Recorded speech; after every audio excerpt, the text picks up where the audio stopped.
敬拜係只有一位觀眾嘅啫，嗰個觀眾就係上帝。感謝天父咧，叫我能夠經歷唱歌敬拜真正嘅意義。喺我細個嘅時候咧，就喺我身邊安排唔同嘅導師、唔同嘅同行者，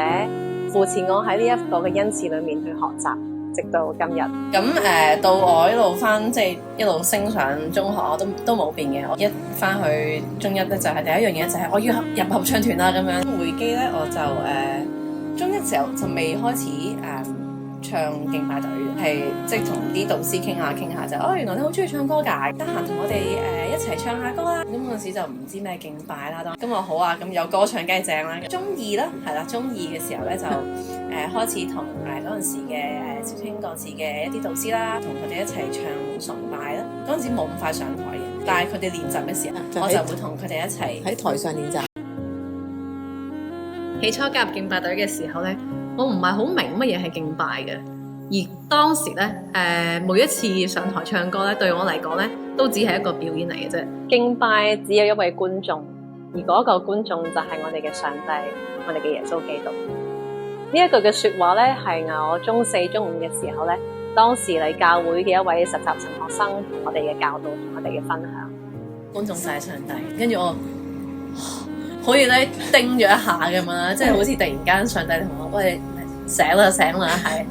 係知道乜嘢係敬拜未啊？咁所以嗰陣時就好記得，就係記住咗呢一句作為敬拜者就係要令到台下面嘅弟兄姊妹會眾一同去將呢一個讚美，將佢哋嘅聲音去獻俾上帝。嗰陣時就開始敬拜方面有即係真係揾到一個啱嘅方向啦。大嗰啲啦，都係有唔同弟兄姊妹去同我，可能有時我哋敬拜啊，甚至同我講多謝你嘅分享，我哋同我哋一齊去唱詩。咁我就明白咧，可能有時我一啲嘅表達係會令到佢哋都係會感動嘅咁。跟住我就諗，呢個可能都係上帝俾一個少少嘅恩賜去祝福人。當我成為一班年青人嘅導師嘅時候咧，我喺佢哋身上面咧見到我細個嘅時候影子，我都好想咧同佢哋去分享我以前嘅時候喺敬拜隊裏面嘅改變，裏面嘅成長，成為佢哋嘅同行者，